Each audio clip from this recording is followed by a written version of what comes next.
Quem sou eu? Meu nome é Ricardo Nocera, as pessoas me conhecem, eu tenho muito orgulho de falar isso, que as pessoas me conhecem como Nocera, igual o meu avô era conhecido. Sou músico também, igual o Ronaldo Nocera, ele foi meu primeiro professor, então eu segui a carreira dele de músico. Moro na cidade de Uberlândia, sou nascido e criado na cidade de Uberlândia, e também fiz da música minha profissão, meu ganha-pão. Assim como ele, sou um músico de formação autodidata e totalmente com a formação da noite. Sou um músico, eu falo com orgulho que eu sou um músico autodidata, porque essa escola da noite não tem nada que supera isso. Então, esse sou eu. Quem é essa pessoa para mim? Aqui, nesses 3 momentos, existe um intermezzo que é a minha chegada, que é o momento em que eu passo a fazer parte da vida dele, ele passa a fazer parte da minha vida também, né? Mas falando desse jovem saxofonista, que eu encontro nele um colega de instrumento, um amigo, um cara que compartilha das mesmas ideias, dos mesmos sonhos, dos mesmos objetivos, um devoto da música, assim como eu. Nessa segunda foto aqui, eu encontro um cara extremamente versátil, um cara que chega a beirar assim, um pouco a genialidade, porque a entrega pela música foi tanta que ele tinha um conhecimento geral sobre todos os instrumentos. Daí veio, eu creio, aquela vocação de maestro dele, de professor, de maestro, um conhecimento geral da música, aquela intimidade com a música, não só com o instrumento, mas com a música em si, né? Porque existem esses dois lados, né? O estudo do instrumento, o estudo da música. Aqui eu vejo um músico, né? E aqui já nessa última foto eu vejo meu pai, meu amigo, meu parceiro, meu irmão, meu tudo, meu norte, meu primeiro professor, né? Aqui foi onde nossos caminhos se cruzaram. E aí, desde então, foi onde se construiu essa história que eu tô contando para vocês aqui agora. Bom, vamos lá, falar sobre o Ronaldo Nocera já afirmado, né? Já concretizado ali na carreira, já sustentando sua família com a música, né? Você vê um cara muito sério, muito centrado, um cara muito focado, dedicado, né? Aqui nessa foto aqui eu vejo ele com a galera que na época era uma galera super respeitada, eles foram reconhecidos mundialmente, ele está aqui no meio deles, né? E eu, diga-se de passagem, no reencontro eu estive, anos depois, no reencontro dessa foto eu estive presente, falo com orgulho. Então ele está aqui, essa segunda foto me arremete muito a essa parte do líder, do cara que mostra o caminho para a pessoa, ou mostra aquilo que ele está esperando da pessoa. E ele era assim, ele era um dono de conjunto, um líder de uma banda, exemplo. Tanto que muitas pessoas seguiram esse exemplo dele, inclusive eu, de você trocar uma ideia com a pessoa, vamos fazer assim que fica melhor. Então a gente vê aqui ele acompanhando uma cantora no piano, que nem é o instrumento dele, né? Mas ele está ali. Aí entra mais também um pouquinho naquela parte que nós conversamos sobre o multi-instrumentista, a versatilidade do homem, né?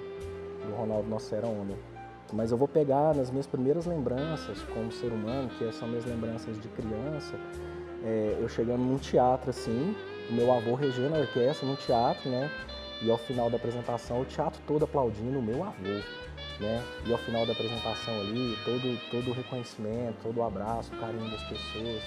Eu tenho isso muito nítido na minha cabeça. E uma coisa que também eu me recordo muito bem das portas que a música abre. Então, por exemplo, eu ia me matricular numa escola, eu ia estudar na escola, olhava assim e falava assim, o que você é do Ronaldo Nocera? Sabe? A música, ela te abre muitos caminhos, ela te abre... Eu acho que a primeira coisa que a música te abre é um sorriso, né? Você fala que você é músico, assim, você quebra um gelo, você abre uma porta, Eu acho que as coisas andam mais leves com a música. Então, essa é a primeira lembrança que eu tenho dele. De eu estar ali sentado como criança no teatro, né? E ter acesso ao backstage, né? Coisas que só o filho do maestro consegue. Acesso de backstage, receber um carinho dos músicos, né, ali, e ao final da apresentação ver que aquele cara, no caso o meu avô, mas que para mim era o meu pai, a minha referência, né, tá recebendo o reconhecimento ali de tudo aquilo, né. Então essa lembrança que fica como primeira.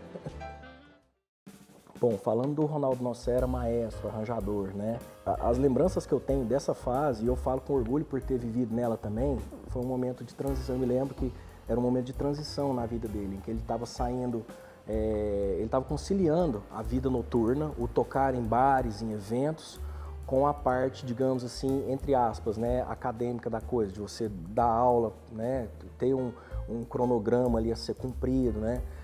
E eu me lembro bem dele regendo as orquestras, se eu não me engano, a orquestra do Conservatório de Berlândia e Araguari, eu tenho essa lembrança dele regendo essas duas orquestras. Me lembro dele regendo algumas orquestras locais também, que era o grupo pessoal dele, que em algum momento também, o músico trabalha muito com verba, com cachê. Então, quando você tinha algo assim um pouco mais sofisticado, um evento um pouco mais requintado, ele montava essa orquestra para poder atender esses eventos também. Então, dentro da minha casa havia ensaio de orquestras, né?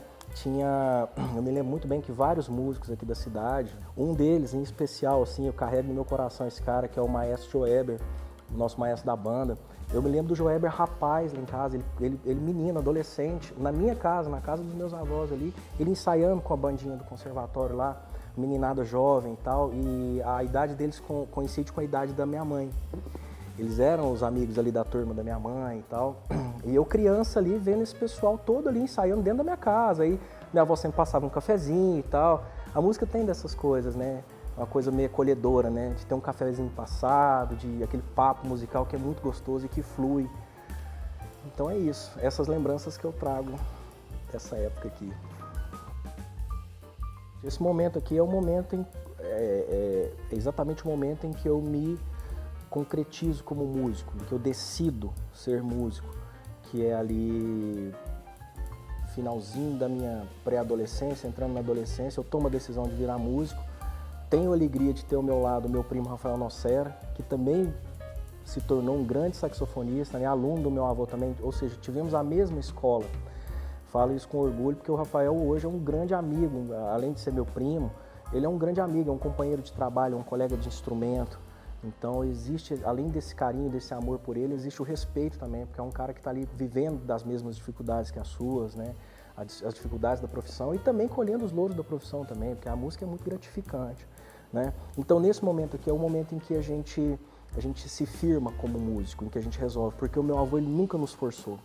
Ele nunca nos forçou, ele nunca me colocou para estudar, nunca me obrigou, nunca me cobrou nenhuma matéria assim de música. Ó, você tem que tocar música, nunca me cobrou nada, ele sempre deixou muito livre, né? E nesse momento houve aquela decisão, né? Não, realmente eu vou ser saxofonista.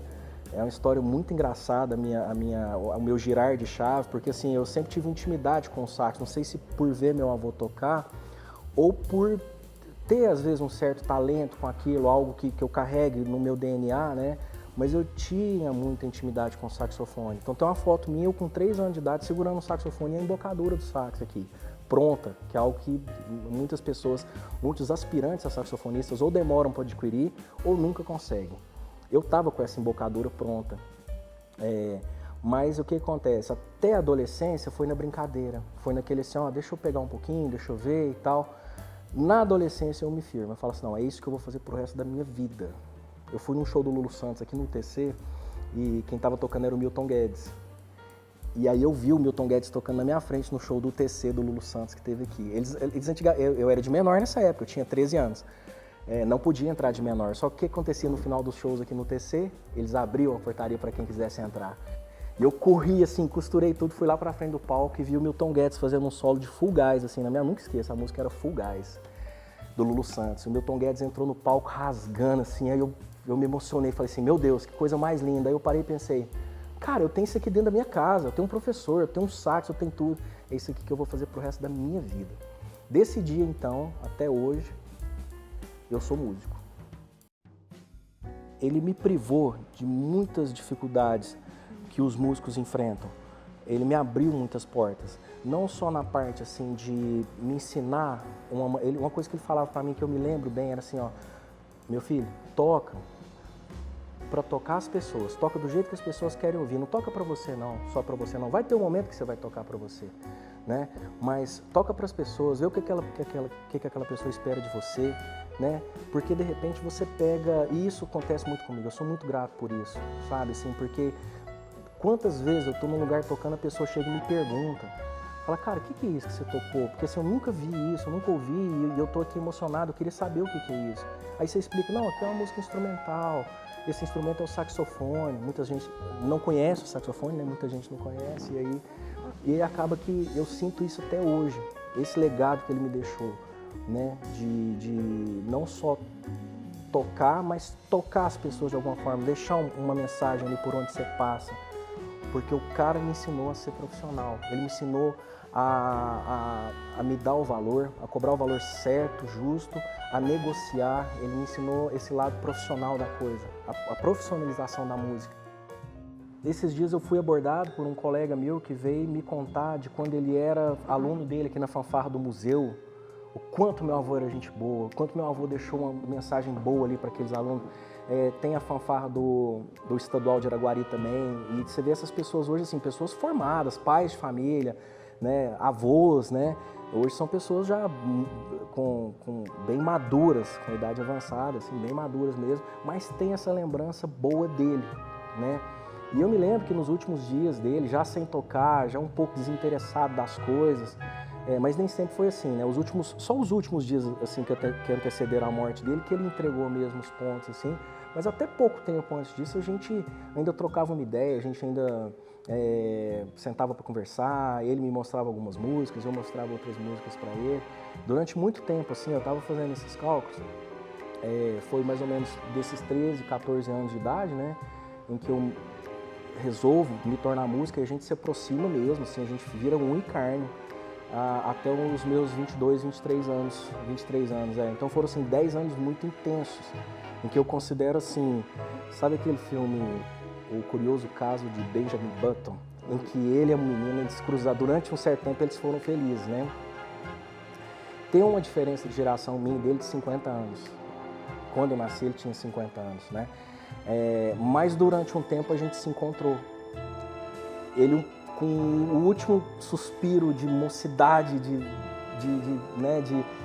vitalidade que ele tinha, e eu começando essa fase. Então, durante um tempo, assim, a gente era dois bonitão num mundo de feioso. A gente curtiu, a gente compartilhou de muita coisa bonita. Isso eu carrego no meu peito, assim, e é a parte que eu mais tenho saudade, né? Aí, inevitável, a idade veio chegando, né? E poucos dias antes dele falecer, as missas no bairro Martins, da comunidade do bairro Martins, elas acontecem nas residências, nas casas, às segundas-feiras. Então existem missas lá. Nesse dia em específico, foi uma segunda-feira, mais ou menos uns 15 dias antes dele falecer. Ele estava na cadeira de rodas, e aí o padre, né, lá que estava celebrando a missa, perguntou quem ali, né, que queria levantar para receber uma bênção, aceitar Jesus e tal, e ele pediu para ser levantado, ele pediu para levantar ele, pouco tempo antes de falecer. Eu acho que ali naquele momento foi um entendimento, né, o aceitar a idade, a condição de humano e receber de coração aberto. Em toda a minha vida,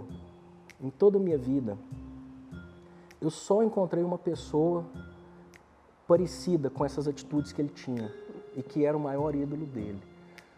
Atitudes nobres, atitude de acolher as pessoas, independente de qualquer coisa. Meu avô te acolhia. Se você procurasse ele, ele te acolhia, de braços abertos, com o que ele pudesse e com o que ele tivesse. Lógico que as condições eram limitadas. Eu não estou falando só de condição financeira, né? Condição de tudo, de tempo, de conhecimento, tudo. Mas me lembra muito as atitudes do maior ídolo dele, que foi Jesus Cristo, que é de acolher o próximo. Isso eu carrego no meu coração também, como uma das lembranças mais bonitas daquele cara. Um cara que acolheu a todos que o procurou.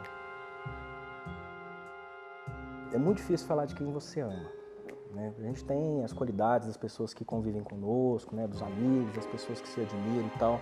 Mas quando você ama a pessoa mesmo, tudo que você vai falar fica pequeno perto do que você sente, né? Mas se tem uma palavra que define meu avô, única e simplesmente, seria a palavra amor.